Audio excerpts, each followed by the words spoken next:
Olá, bom dia. Meu nome é José Carlos, eu sou discente do curso de licenciatura em História na modalidade EAD pela Universidade Federal de Sergipe e estou aqui para, dentro do tema História do Brasil Império, falar um pouco aos senhores sobre a vinda da família real portuguesa ao Brasil. No início do século XIX, lá por volta de 1805, 1806, 1807, o senhor da Europa era o general Napoleão Bonaparte, então imperador francês. E no intuito de aumentar ainda mais o seu império, o Napoleão Bonaparte impôs naquela época o chamado bloqueio continental. Esse bloqueio consistia em os países europeus não comercializar com a Inglaterra e nem tampouco deixar que os ingleses utilizassem os portos europeus.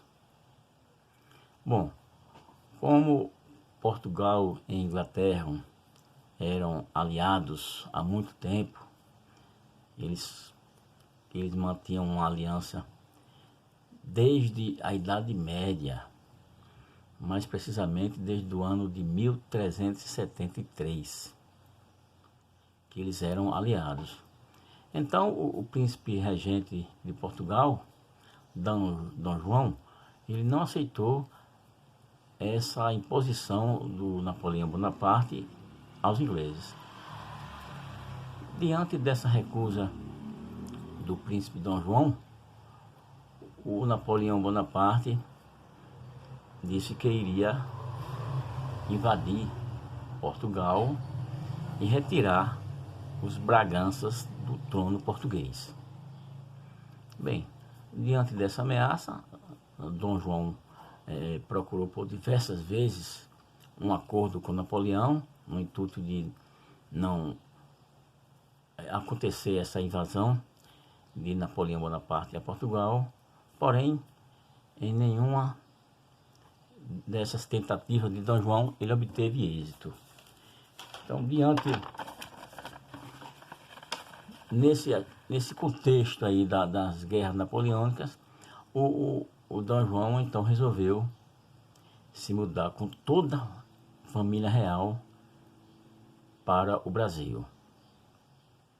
E sobre essa partida da corte portuguesa para o Brasil, Gomes, na sua obra de 2007, na página 67, diz o seguinte: que o dia 29 de novembro de 1807 amanheceu ensolarado em Lisboa. Uma brisa leve soprava no leste. Apesar do céu azul, as ruas estavam tomadas de lama devido à chuva do dia anterior. Nas imediações do porto havia confusão por todo lado. Um espetáculo inédito na história de Portugal se desenrolava sobre as águas calmas do Tejo. A rainha, seus príncipes, princesas e toda a nobreza abandonavam o país para vir viver do outro lado do mundo. Incrédulo, o povo se aglomerava na beira do cais para assistir à partida. Às 7 horas da manhã, a nau Príncipe Real inflou as suas velas e começou a deslizar em direção ao Atlântico. Levava a bordo o príncipe regente, Dom João, sua mãe, a rainha Dona Maria I, e os dois herdeiros do trono, os príncipes Dom Pedro e Dom Miguel. O restante da família real estava distribuído em 3 outros navios. Entre 10 a 15 mil pessoas acompanharam o príncipe regente na viagem para o Brasil.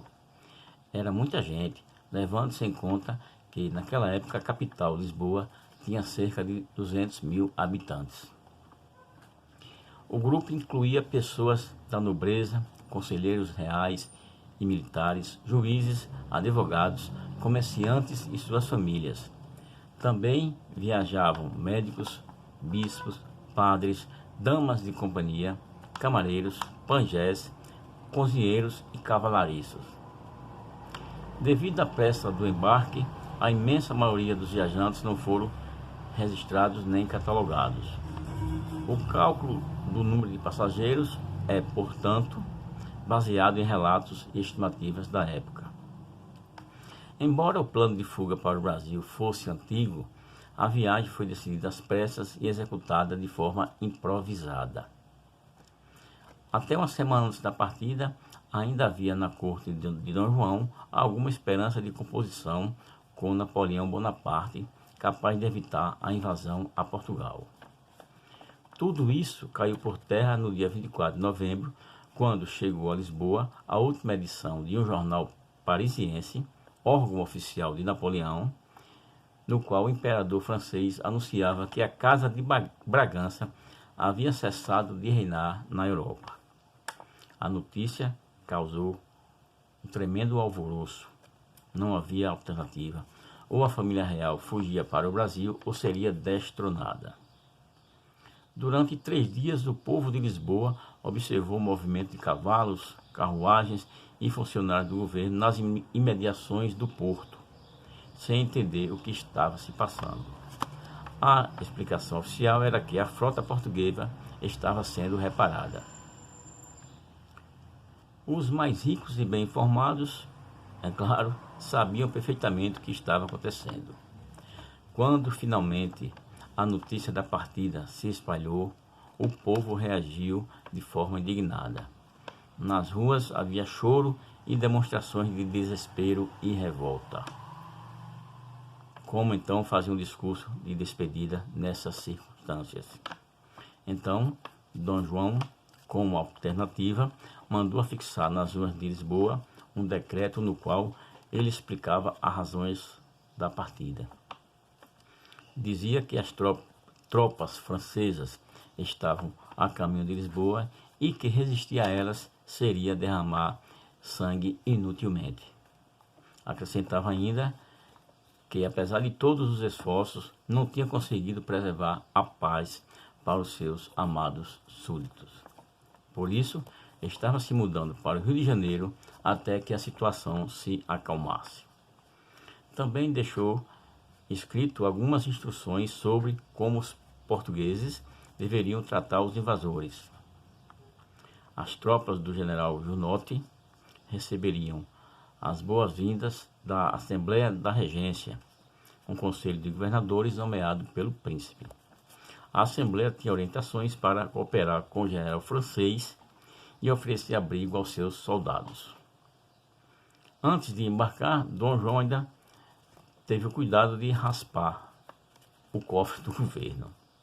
Providência essa que se repetiria 13 anos mais tarde, quando ele deixou o Rio de Janeiro na viagem de volta a Portugal.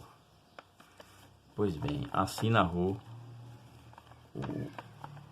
o Gomes sobre a partida da família real de Portugal para o Brasil. E, segundo esse mesmo historiador, o Gomes, a chegada da família real ao Rio de Janeiro se deu no dia 8 de março de 1808. E pelos 13 anos que se seguiram, Dom João VI e sua corte viveram no Rio de Janeiro, de início fugindo do avanço incontido de Napoleão Bonaparte, depois tentando se esquivar do jugo britânico.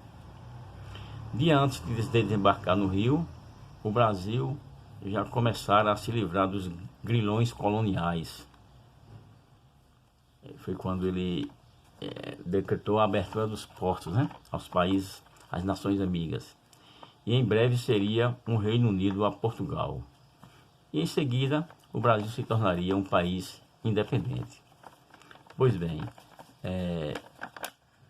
quando foi em 1814, houve a queda de Napoleão Bonaparte. Mesmo com a queda de Napoleão Bonaparte, Dom João VI permaneceu no Brasil, comandando daqui todo o Império Português. Inclusive, ao término da Convenção de Viena, essa convenção iniciou-se em 1814 e terminou em 1815. E nessa convenção ficou decidido que os países europeus retornariam ao antigo regime, o regime absolutista. Mesmo assim, Dom João continuou no Brasil, comandando daqui todo o Império Português. Inclusive, em 1815, ele levou o Brasil a Reino Unido de Portugal. Mas quando foi em 1821, ele teve que retornar ao Portugal. Houve lá uma reunião das assembleias e decidiram pela volta de Dom João a Portugal. Ou ele retornaria a Portugal, ou ele perderia o trono. Então ele retornou a Portugal, deixando aqui no Brasil o seu filho, Dom Pedro I. E aí começou toda a história da nossa independência, né? Portanto, minha gente, essa aí foi um pouco da narrativa da vinda da família real portuguesa ao Brasil. Obrigado a todos.